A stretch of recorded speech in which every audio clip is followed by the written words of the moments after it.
Okay, good afternoon, everybody, and welcome to the National Biodiversity Teach-In.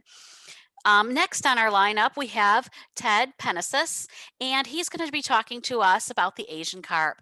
Thank you very much, Ted, for joining us this afternoon. I'm going to turn it over to you now. All right, thank you, Frankie, and thank you to Deb McMullen and the whole team there at the National Biodiversity Teach-In. This is just really exciting that we have an opportunity to talk about something you may be interested in. You may not know enough about this topic that I'm going to be talking about, but first I'd like to introduce myself. As Frankie mentioned, my name is Ted Penesis. I am the Director of Community Outreach for the Illinois Department of Natural Resources, and one of the projects I've been working on lately is Asian carp. And for those of you who may have heard that name, you probably have a negative connotation of it. It is an invasive species. That is the one thing that you probably have heard. It's also a jumper. So if you've ever been, for example, or seen pictures of the fish in, for example, the Illinois River, they jump into boats, they jump into people's heads, people get hurt by them. That's the silver carp. There's 4 different varieties. I'm going to go to more detail about that. But that's one of the things I've been working on lately. We were actually in Elgin not too long ago serving Asian carp for human consumption. And so we're going to be talking about a variety of different things here today. We're going to be talking about science. We're going to be talking about marketing. We're going to be talking about sales. There's a variety of different things that are all interconnected here with this topic that we're going to be talking about today. So I'm going to share my screen here, open up the PowerPoint so you can take a look at this. And there you see we've got Asian carp. We're calling it the perfect catch, and you're going to find out why. As I mentioned, Asian carp often recognized this way here in the US. As you see, they're jumping. But this is the way you see it around the world, specifically in Southeast Asia. It is a delicacy. A lot of people eat Asian carp, and I'm going to explain why that is a little bit later as well. But that's what the rest of the world thinks about Asian carp. We think about Asian carp as being an invasive species, which it is, but it is also a delicacy, very healthy, tasty fish. So a little bit of background again about the Asian carp. There's 4 Asian carps. 4 different species that you may not be aware of. We've got the black carp, we've got the silver carp, we've got actually the big head carp, silver carp, black carp, and grass carp. There's multiple sources, of course, for Asian carp, but they're native to China and East Asia, and it's one of the most cultured and consumed fish in the world. It was imported into the United States in the 1960s and 1970s to clean ponds. They're voracious eaters. They do a really good job of cleaning ponds. They escaped, and unfortunately, they got into the Mississippi River, and they established themselves in major U.S. waterways, including the Illinois, Missouri, and Ohio River, and tributaries off of all those rivers. And that's where we're at today. Now, this is a black carp. Take a look at the size of this guy. That's a pretty big fish, as you can see there. This is over 100 pounds, up to 115 pounds. Some of the black carps get as far as size go. We have a lot of fishermen out there that are fishing, harvesting Asian carp, and we'll take a look at how they actually do that. And you can see a variety of different things here of there's netting, and usually they go out in a team. The way they catch them with the nets, it's very environmental. There's not a lot of what we call bycatch. They design the holes in the nets so that the size of the fish that they catch are Asian carp, and pretty much exclusively Asian carp, so you're not going to be getting any other fish in there. So the bycatch is very low, designed by how they size the holes in the nets. So we'll take a little short little video here that you could take a look at how they could.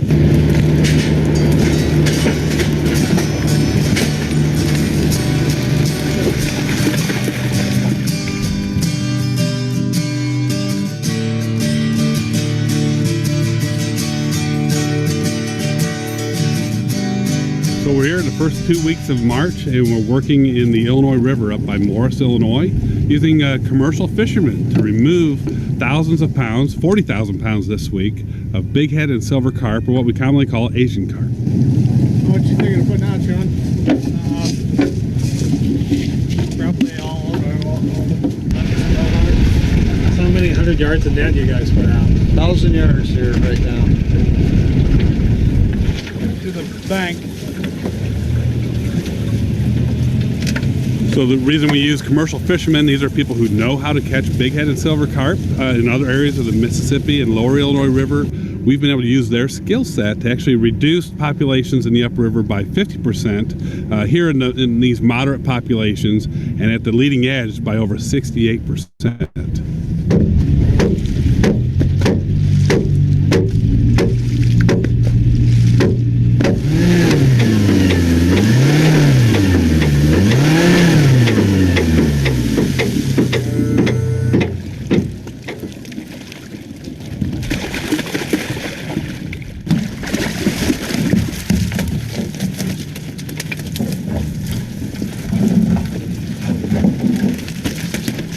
Commercial fishermen are really the key. These are hard-working people. They know how to catch fish. They know the river. They know how to do it safely. So one of our biggest tools in this fight to keep fish from the upper Illinois River and move them downstream are these commercial fishermen, these hard-working people here in Illinois.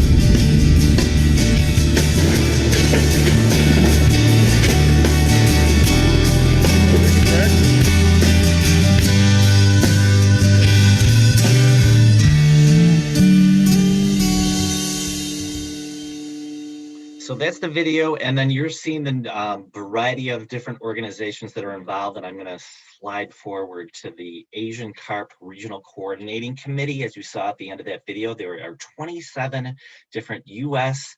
and Canadian federal, state, provincial, and regional institutions who are part of this Asian Carp Regional Coordinating Committee, who are designed to monitor a variety of different things, but really the main thing is we want to make sure that we keep them out of the Great Lakes. There is a multi-billion-dollar fishing industry in the Great Lakes, and I call him our Asian Carp guru on that video, Kevin Irons. He is our Assistant Chief of Fisheries for the Illinois Department of Natural Resources, and he's been involved in Asian Carp for a decade, and he is respected around the world for his knowledge regarding Asian Carp. So I call him the Asian Carp guru. And he is, and I was talking about the Monitoring Response Work Group. He is co-chair with the state of Illinois on that and the Great Lakes Fishery Commission. And because of this organization, the Asian Carp Regional Coordinating Committee, we are able to look at marketing and branding Asian carp for human consumption. So where are we getting the fish? The overall strategy is, if you look up here by the Chicago area in the blue circle ellipse, that is the Chicago area waterway system. And that's where we're going to have an electronic barrier. We do already have barriers up, and there's going to be a $800 million electronic barrier that is planned that's within 7-8 years that is going to be on the Des Plaines River near Joliet. To make sure that they don't get into the Illinois River, into the Great Lakes. The Illinois River leads into the Des Plaines River. The Des Plaines River is the gateway into the Great Lakes. So we want to make sure that we keep them out of there through this enhanced electronic barrier that's being planned. Going a little bit further south and west, this is an area, the upper Illinois River, where Kevin talked about, and with the video that you saw, where we have contract removal of the fish there. As Kevin mentioned on the video, that population of Asian carp in this area is down to 5% of what it was in 2012. So they're doing a great job at this. The modeling, it's science driven as far as what they're doing, as far as the removal efforts go. And they're always responding as needed in case they get out of this area, they're always going to be ready to go. The lower river here, this is the thing that we're going to be talking about a little bit here and more about human consumption, about getting people to eat it, because this is going to be the first step of where we're going to be getting most of the fish. That's where we got the commercial fishermen. We have a workforce. There's been a history of, successful industry as far as fishers go in Illinois dating back to the 1900s. This could be a way to jumpstart the fishing industry again, the commercial fishing industry here in Illinois, is through Asian carp. So we're looking at this as a model. We're going to be a model for the rest of the nation as far as this effort goes, as far as harvesting Asian carp. So the challenges, so here's the challenge that we have. Most people think of carp, they think it's a four-letter word, carp. This is Asian carp, but it's not really a carp. It represents dozens of species. The name carp, common carp, was introduced in the 1880s across the US, came from Germany, came from Europe. It's well known, has a very strong, muddy taste because it's a bottom feeder. And that is not what Asian carp is. Asian carp is not your grandpa's carp. So that's what we're going to do. We're going to change the perception of Asian carp because it is not your grandpa's carp. It's very mild tasting, it's light, flaky, and very healthy, very nutritious. High in omega-3 fatty acids, high in iron, off the charts on iron, which is really important that you have that. As far as a protein source goes, not outstripped by a lot of things out there. And then if you compare it to beef, pork, chicken, all those healthy aspects of this, Asian carp is healthier than all of those too. And then of course, the main thing why we're involved in this and the whole point is it's the right thing to do ecologically. It's the green choice. We are protecting our environment, protecting the ecology of our rivers. And as I mentioned, Asian carp is not a bottom feeder. Very important to remember, it is not a bottom feeder. That's why it is so healthy. So if you look at this, it feeds on zooplankton and phytoplankton, which is it's a top level filter feeder. And if you look at the gills here, the gills are sponge-like. They're really sponge-like, so they get to the minute materials that are floating on the water. And so basically what it's doing is it's taking the food source of all the sports fish that are out there, and it dominates the river because they're voracious eaters, dominates the river. In some cases, 90% of the biomass of our waterways in Southern Illinois are Asian carp. So that's one of the reasons that we want to make sure that we start harvesting Asian carp at a higher level, is so that we could return our rivers to a natural balance, so that the sports fish industry can, rebound, and so that people can catch other fish besides Asian carp. So here's the distribution of Asian carp throughout throughout the United States. The large rivers, including the Illinois River, that is 240 miles that we're going to be focusing on here in Illinois as far as harvesting efforts go. There is up to 50 million pounds annually that we could harvest in the Illinois River. But if you look at this map, you could see the main thrust of Asian carp is really here in the middle of the country, from Illinois south, following the Mississippi River and its tributaries all the way down to the Gulf Coast. And as I mentioned, up to 90% in some cases of the waterways in this area, Asian carp. It's a healthy choice, as I said, high in protein.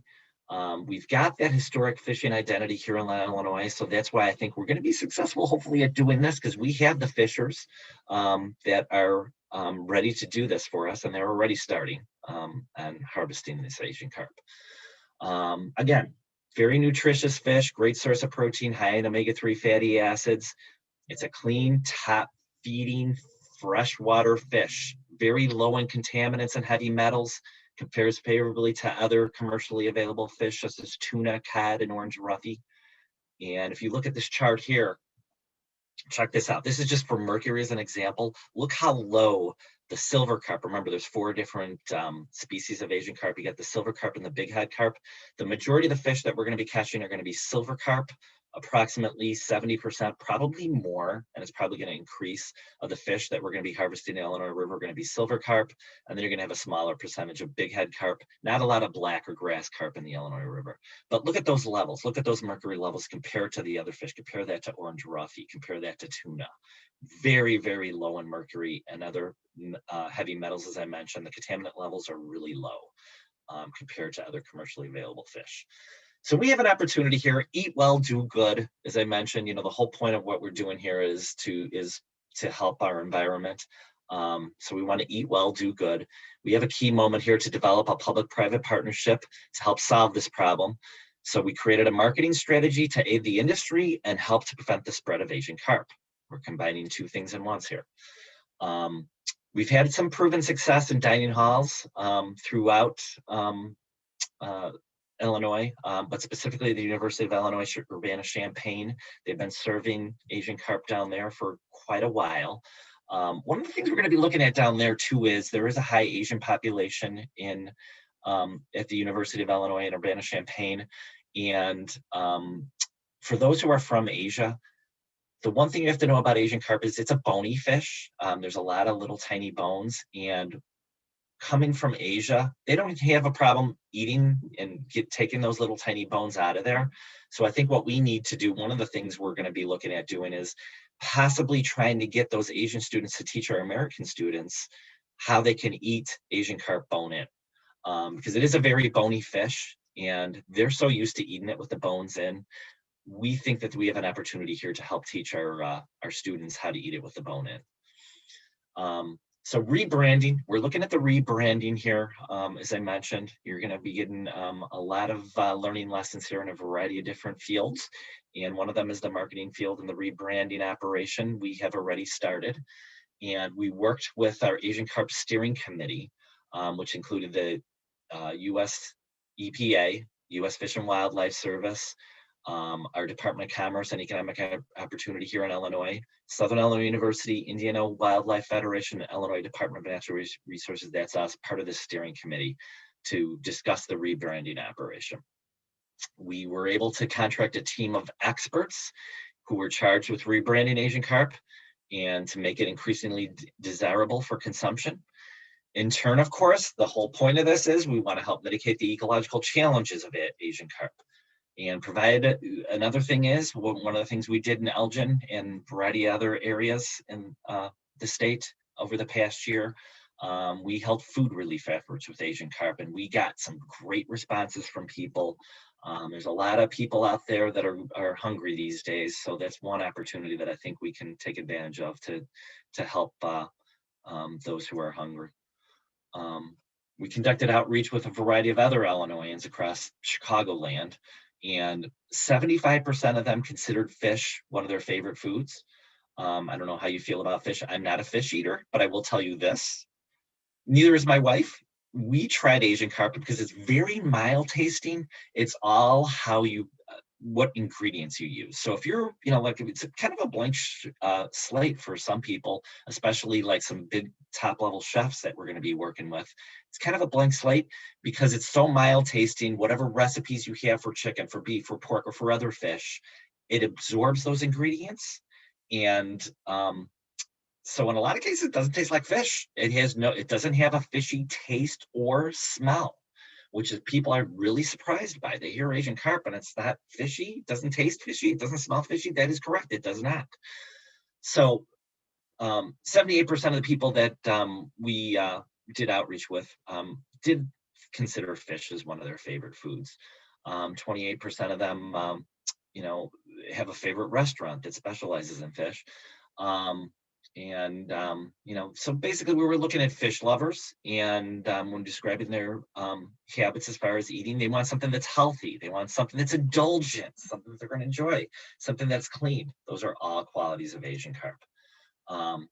So freshness, flavor, sustainability, those are three top considerations to consider. Those are all qualities of Asian carp. And when we mention the word sustainability, we're talking about from a perspective of there's billions of pounds of Asian carp in our rivers, from the Illinois River all the way down to the Gulf Coast. We're not looking at creating fish farms, for example. This is from a sustainability perspective. When I use that word, I'm talking about there are billions of pounds. It's going to be years before there is ever a chance that we're going to fish out Asian carp like has happened in a lot of other fish industries. That's not going to happen because we have so many millions, and as I said, probably billions of pounds of Asian carp that are available to us right now. It's fresh, flavorful, savory, clean, simple, light. Those were 6 descriptions that our respondents to our surveys used to describe the way they like fish to taste. Again, that's Asian carp. Fresh, flavorful, savory, clean, simple, light. That's all Asian carp. We found that Asian carp has a lot of the characteristics people love about fish, but there is that perception issue, again, going back to the name, based on the name. So it's not a unique problem. So that's great news. Fish have been renamed in the past, whether it was chefs or foodies or anglers that wanted to try a new thing. But, again, we talked about overfishing. It's not a possibility with this for Asian carp. And we just have so much of it right now. So the biomass is so high.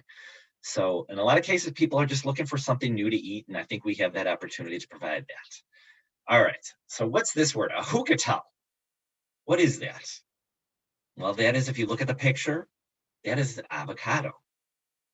So that has been renamed. How about slimehead? Does that look familiar to you? Slimehead is orange roughy.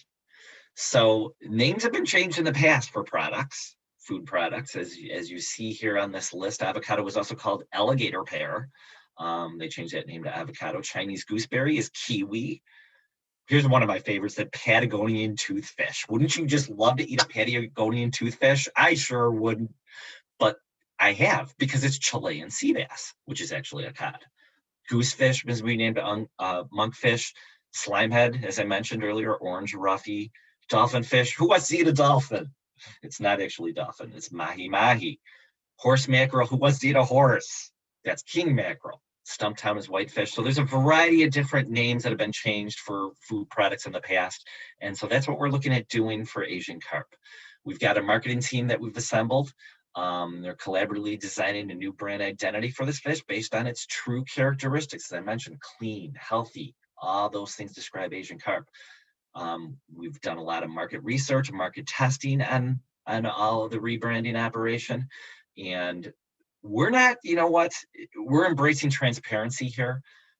That word Asian carp, we've done a lot of work on trying to change people's perception of Asian carp over the past year.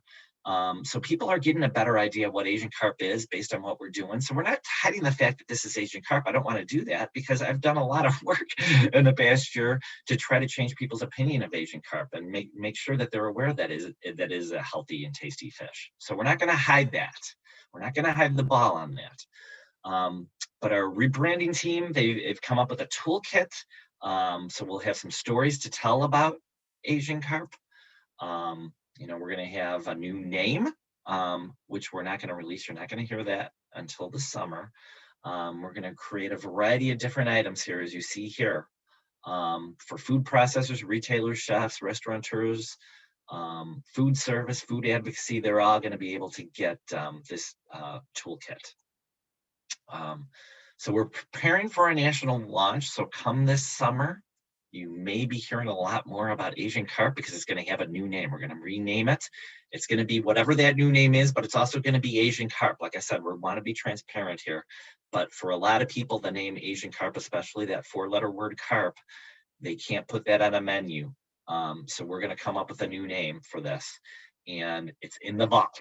You're not going to be able to see it when we launch this in the summer. You'll be hearing a lot more about it nationally. And we're going to be doing that rollout, for the marketing end of this. We're going to have a website. We're creating film and video that you're going to be able to see. Social media, of course, is everywhere now. So we're going to be doing a social media ad campaign. And we're looking for philanthropic organizations to participate in this as well. So we hope to get a lot of partners involved in this. Starting a new product, it takes a lot of effort and it takes a lot of money. And we're looking at partners on this. We've done the research, design, marketing, all funded by Illinois Department of Natural Resources. Our goal, as I mentioned earlier, is to help the environment while creating a positive impact in the food system and economic opportunities for a variety of different organizations. We think that this is going to be a job creator too as well. And in the culinary industry alone, let's move on to culinary. There is a paradox because of that name. Asian carp is plentiful locally. It's wild and sustainable. It's versatile. It's high quality protein source, but it's misunderstood. It's maligned. It's disregarded. We need to change that. And that's what this campaign is going to be doing. You know, there's a variety of ways to cook this up. You've got the whole fish here, you got boneless strips, you got the minced product, as you can see here. That minced product, very versatile. I had the best tacos I've ever had in my life when we were holding a statewide cookout event this summer. We had an Asian carp cookout throughout the state, and it was fantastic. The different varieties that were cooked up, like I said, you name it, fish cakes, you know, chili. There's a variety of different products that were made, but the tacos that I had, oh my gosh, fantastic. The boneless strips, you know, there's a variety of things you could do with those boneless strips. These are just some examples of what you could do with the boneless strips. We're looking at smoking it as well. But again, there's so many different variety of ways to cook this up because it's so mild tasting and versatile. I really think that we're on the cusp of something where this is hopefully going to take off. But we need to do some sales and marketing, and we want to deliver that Asian carp from the river to the table. And this gentleman right here that you're seeing on the screen, his name is Chris Ketke, and he is a well-respected, world-renowned chef who is helping us with this product. And he created some patties. This was out in Aurora. We were doing a food relief effort. He created some fish patties, some Asian carp patties that were just fantastic. I got to tell you, everyone loved them. Marketing, you know, we're going to hit all the channels. Retail, we're going to get some anchor partners. For example, we're looking for some supermarkets. Food service, of course, distributors, industrial. We're going to get all those together. But, you know, we need to sell it, you know, so we're going to be doing some sales presentations. We're going to be continuing to do some product samples, some marketing and collateral materials, as I mentioned earlier, promotional programs, social media, PR programs, community engagement, all that stuff that I talked about earlier. We're going to continue doing that after we do our launch in June. So that's basically it as far as the presentation goes. I would be happy to answer any questions that we may have that have come in. And I could also go into a little more detail about Asian carp as well. And I thought it was quite funny, Ted. One of the questions that came in right at the beginning was, I didn't know that it was so healthy. Maybe a name change. So right away at the beginning of your presentation, someone was suggesting a name change. That's hilarious. Yeah, the name change. And you know what? People have mentioned that for several years now. It's like, if we could just change that name of carp, because carp does not cover what this fish is. And so that's one of the things, as I said, we created the steering committee. We have, you know, the federal government, our neighbors in Indiana, and then of course us and, you know, the Department of Commerce and Economic Opportunity got together and said, what do we need to do here? We need to rebrand this. And it all starts with a name change. So it's kind of exciting. Again, though, transparency, we don't want to hide the fact that this is Asian carp. And like I said, we've been doing a lot of efforting as far as changing the opinion of Asian carp over the past year, myself specifically. So we don't want to hide the ball per se, that this is Asian carp. But if you're going to see Asian carp on a menu, a lot of people aren't going to buy that. If you see whatever that name is, you might. You buy avocados, right? Yeah, that's right. Yeah, slime head. Yeah, you're not going to buy slime head. Yeah, no. Patagonian toothfish. Come on, I love Chilean sea bass, but I'm not going to be buying toothfish. Yeah. So is it available in stores yet? It will be. So when we do this launch, it's available in some stores right now, not a lot, but that's what we're focusing on right now is getting the businesses to sell this. So by the time we do our launch with the new name, we're going to have a variety of restaurants and grocery stores, hopefully, that will be able to sell this fish. Mm-hmm. Very good. Yeah.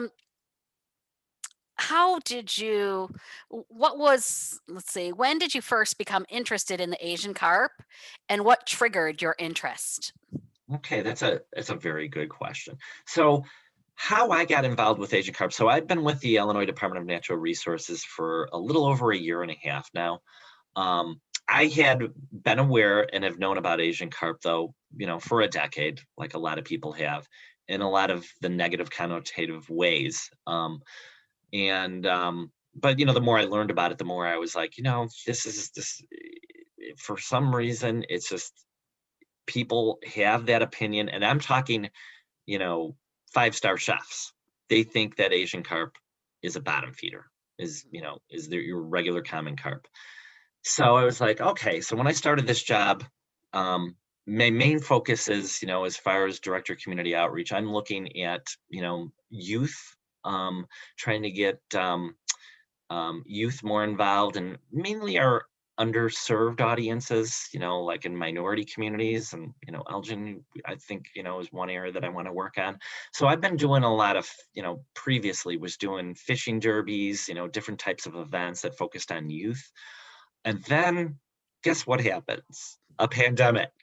So I was like, okay, we have a pandemic going on here. It's a little difficult to do some outreach right now. So I was looking at some issues that IDNR was working on that hadn't really gained any traction as far as moving forward. Now, like I said, we're doing a great job as far as mitigating the problem, as far as Asian carp, as far as getting into the Great Lakes.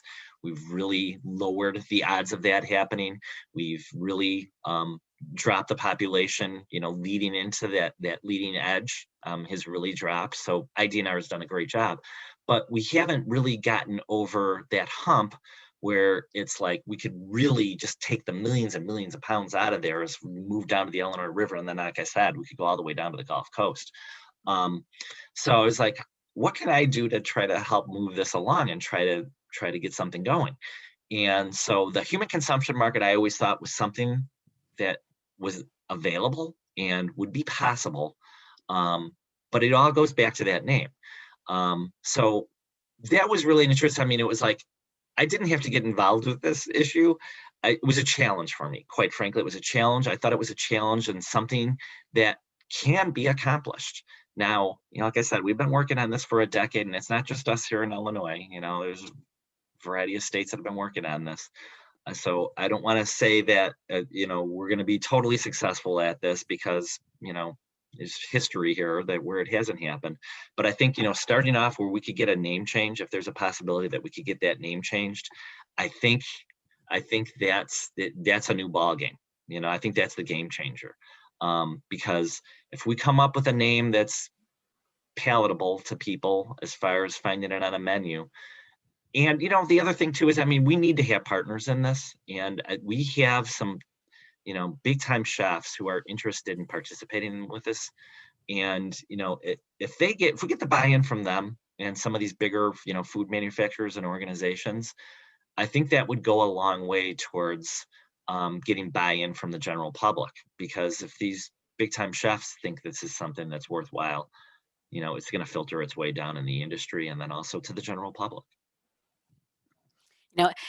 It's been a popular question throughout this National Biodiversity Teach-In. How has the pandemic impacted your job? And for you, it seems to have totally changed your focus. It did. And, I'm doing this now. And like I said, we've got a team in place. And once we do this launch, I am transitioning now and trying, and I will be doing other stuff as we move forward. I hope to stay involved in this.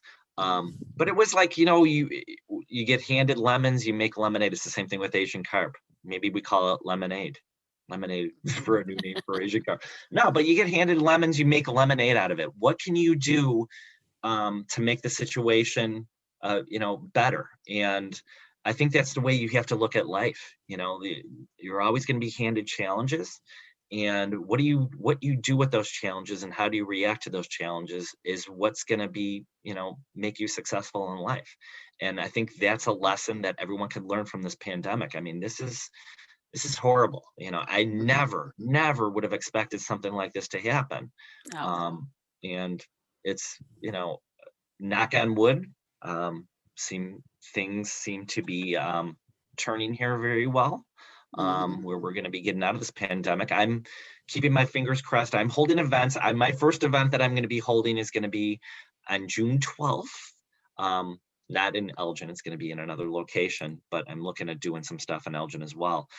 But I'm looking at June 12th. I'm looking at having a summer this year. Let's see what happens. If we have to cancel events, I will do that, but I'm planning events all throughout the summer starting on June 12th.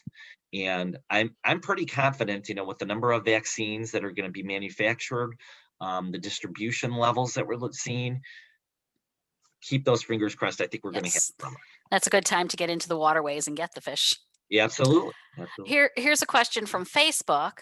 Maybe you talked about this, but the electric barrier doesn't bother other fish too? Well, it does, but again, it's kind of like with the netting. So how we caught these fish, Asian carp, as you saw in that video, the size of the nets, where it's like we reduce the amount of bycatch that happens because of the size of the nets. That's the way these electronic barriers are going to be designed. It's going to be focused. There's always going to be some that are going to get in there, but it's designed in a way to just target the Asian carp. And, we're looking at, it could be upwards of $800 million, that the cost of this. So that's why it's going to be costing so much, is the way it's designed. It's going to be safe, and it's going to target Asian carp and Asian carp only. Very good. Another question from Facebook. I have heard scientists are studying using carbon dioxide to create barriers for carp. Have you heard about that? Yeah, there are some different options that are out there right now. They're doing some stuff in Kentucky regarding that. They're doing testing. They're just trying to figure out ways to see what's best. And the one way, honestly, they actually did some things where they tried to poison the fish, and it's like, come on. We were in this situation because we messed with Mother Nature in the first place. And I think that's the way we have to look at this. How do we address this issue without introducing any other possible unintended consequences that would come from this? And the best way to do that is to harvest the fish, lower the population of the fish so that it gets down to a manageable level where we could return our rivers to, a natural resource again, honestly, so that there's sports fishing available, that people could go water skiing again in the Peoria Pool, Eleanor River, where we're starting out this whole thing. It's had an impact on, fishing licenses, because people, their favorite fish isn't there anymore because of the voracious appetite of Asian carp. It's taken over those rivers. So how do you do that? Reduce the level of Asian carp in a natural way, and that's eating them. That's the way I look at this. We're not introducing anything else into these waterways. We're just removing those Asian carp and reduce them to a manageable level so that, the river can return to a natural level. There are, like I said, they're looking at a variety of different ways, and that is one that they're looking at too. But I think this is the best way, honestly, because it's not introducing anything else into the picture. Let's see. In your job, in the work that you do, how much of your time do you spend in the field, out in the waterways, doing investigations? Well, we have fish biologists, and I mentioned Kevin Irons. He spends a lot of time on our waterway. We have fish biologists who are out there quite a bit. I am not a fish biologist. I conduct community outreach, so I'm not out there. I have been out there and have observed the Asian carp. So I am not specifically the one that does that. And we also have contracted fishermen who do that. And then we have our commercial fishermen. The commercial fishing industry right now, it's been struggling for years. And we have a workforce that's in place right now. And that's why I mentioned, that I think this is a possibility where this could be a real job creator, because if we could get the fishing industry going again, and again, the thing regarding Asian carp, you have to remember too, is because it doesn't have that fishy smell or fishy taste, because it's so mild tasting, it's going to appeal to those who aren't interested in fish, because that taste all in how you prepare it. And like I said, I am not a big fish eater. It's one of those acquired tastes that I'm actually like more now than I did when I was, for example, in high school. But I'm still not a big, fish eater. And the thing that was the most shocking to me was that, wow, this is fish? Really? I just couldn't believe it. So I think we have a wider audience than just the fish eaters as well. So Yeah. that's the one thing that's kind of exciting about this. In my background, I come from a communications and marketing background. So this was kind of cool to get involved in this. I'm going to do that, in my outreach, with youth and, that kind of stuff, using those skills that I have gained over the years. But, my background is from, I used to work at a TV station, then I used to, work in other state agencies and local governments, from park districts to school districts to, villages and cities. And using all that past experience that I have has helped me, not just in what I'm doing here with Asian Carp, but it's helped me in my role as far as being successful at what I'm doing as far as events go. And I think, that's one of the things that, when you're in high school, like I said, some of the things that this whole issue with Asian Carp has, there's a variety of different fields this touches upon, and the marketing communications end it does, and then from the scientist end, if you're interested in being a fish biologist, this is just like so exciting for someone if they're interested in getting into this field. Hey, you know what? If you're interested in fishing, we could use some fishermen out there. If you want to come out and fish Asian carp, we've got some teams available that would love to have you on board. So there's a variety of different fields that Asian Carp touches upon and what we're doing as far as this initiative goes. So that's kind of cool too, that wide range of interests go Yes. into what we're doing here. I find it very interesting because with your marketing background, we haven't talked to anybody with that background yet. And I think it's very interesting to see how you're bringing that into the science and you're solving the problem, a science biodiversity problem with your marketing skills. Yeah. And that's the thing. It's science, all that we're doing, the modeling that we're doing, it's all science driven as far as removing the fish. So this is all about science. And just like what I mentioned, from IDNR's perspective, we're not the salesman. We brought in experts to help with the marketing, to help with the outreach as far as this stuff, because we're not the experts in the field. We're the experts at the environment and helping shape how Asian carp will, be reduced and mitigating those strategies into the future. So we focus on what we do best. And then because of the Asian Carp Regional Coordinating Committee, and also money from, there's an organization called the Great Lakes Restoration Initiative, designed to make sure that we keep the Asian carp out of the Great Lakes. There's some federal money that we're getting from there, where we have this opportunity to try to create this market to help mitigate what we're doing, to help mitigate the environmental damage that the Asian carp are doing. So it's perfect storm what we have going on right now, where we have this opportunity, and it's just really exciting point that we're at right before I think everything's going to break. So it's kind of exciting. In science education, we're using the next generation science standards, and they're three-dimensional. And one dimension is the science and engineering practices. And one of the things one of those science and engineering practices questioning, which I can see that you're doing a lot of questioning in order to come up with your plan. Another one is modeling. You've mentioned modeling many times, and that's actually one of our science and engineering practices.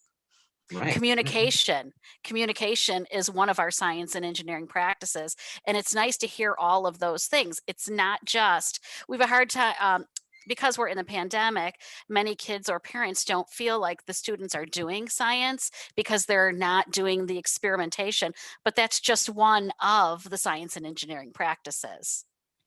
Yeah, very good point. Very good point. So, moving forward, I think, as far as Asian carp goes, probably, I use that word sustainable because we have to remember, the overfishing is a real problem throughout the world. And I use that word hesitantly, sustainable, because it's when I'm talking sustainable, we're talking about billions of pounds. Again, if you go all the way down to the Gulf Coast, we focus, first, take care of the issue, as I mentioned, down to 5% where we were in 2012 on that leading edge going into the Great Lakes through the Des Plaines River. Moving our way down the river to the Peoria Pole, which is the area around the city of Peoria on the Illinois River, That's where our focus is going to be. We've provided a 10-cent incentive for fishermen who are focused on that area. And then we're just going to continue moving down the Illinois River to the Mississippi River and the Wabash River, the Ohio River. And then I said the tributaries all the way off those rivers too, the Kaskaskia, the Missouri River. They're all loaded with Asian carp. So overfishing isn't going to be an issue. Let's say we do a great job and this becomes the most popular fish out there. That would be great. I would love if that was to happen. There could be a possibility that we would get to a point where, yes, there may be a point where if you're eating billions of pounds a year, we may get to a point where we could eradicate Asian carp. But the one thing that fish biologists, they kind of are hesitant to say this.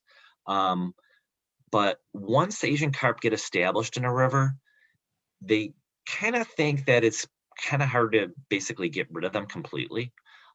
So I don't think we're ever going to get to that point where we're going to overfish Asian carp to the point where we eradicate them. It would be nice to do that because remember, they are an invasive species. They weren't here originally. So eradicating them from our river waterways probably, would be great if we could do that. But most biologists think that that's a goal that is pretty far out there.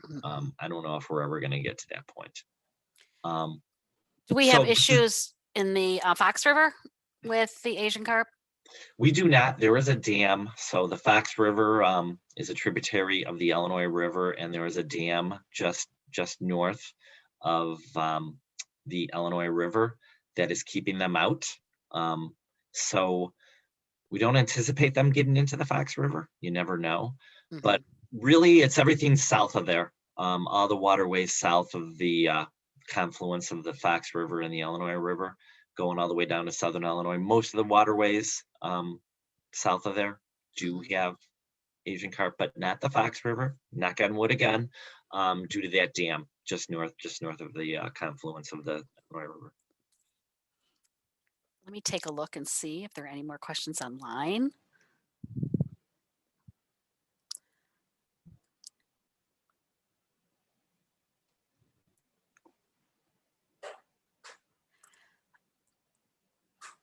Let's see. I think that has you've answered a lot of questions for us, and I think we have answered all of them.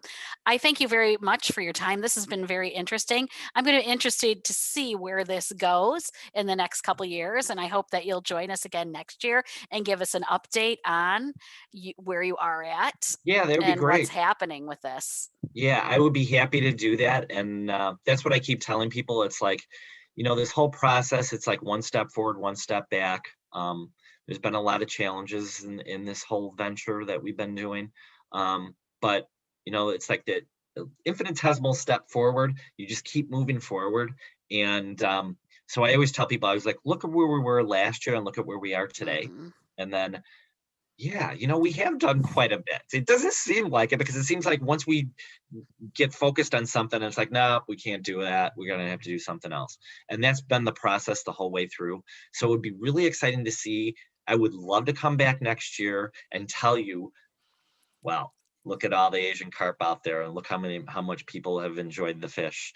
Because I think we're going to be at that point. I think there's a strong possibility that we're going to be seeing a new market created.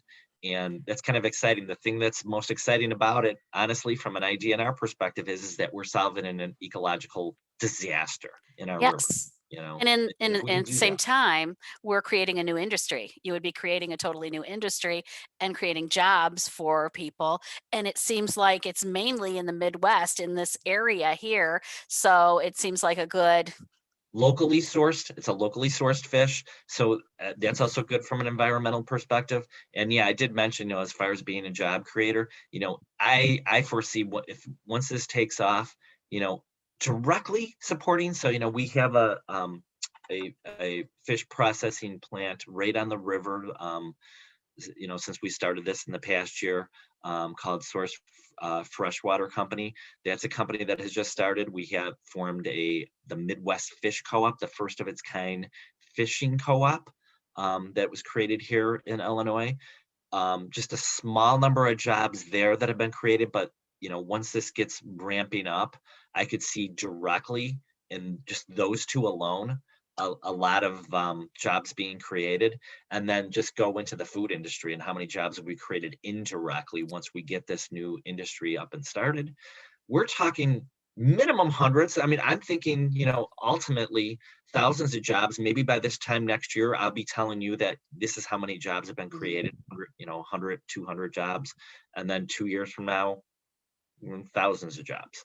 I really think that this is something, as far as the economy goes, this is a perfect time to do this. I mean, most people think that, with this pandemic going on, it wasn't a good time with all the restaurants being closed. And that is absolutely true. Right. It's a real Didn't even think of struggle. that. Yeah, it's been a real struggle trying to get restaurants involved with this. But they've stepped up. We've had a lot of restaurants. Like I said, we had the Asian Carp Cookout back in October. We had a lot of restaurants who participated in that. So the interest is out there. It's really exciting to see the interest in the food industry and the culinary industry. I think that's only going to expand once people learn more about it. And we're on the cusp of something big here. I really do believe that. Well, I'm so excited to see what happens. I'm excited also to hear about the name change when that is revealed to us. Yes. So yeah, keep your eyes peeled this Definitely. summer. Keep your eyes peeled this summer. Yeah. Okay, it's coming out in the summer. Yep. So we'll keep our eyes and ears open, and we'll wait to hear more about the Asian carp and its new name. Absolutely, Frankie. Thank you so much for being with us today and sharing this information. And as I said, we look forward to hearing all about this next year when everything has been revealed, and follow up with you on what's happened. Absolutely. And thank you so much for this opportunity, for sharing this information. The more people that learn about what Asian carp really, truly is, a healthy, tasty fish, the better we'll all be. Great. Thank you very much, Ted. Have a good afternoon. You too. Bye all. Bye.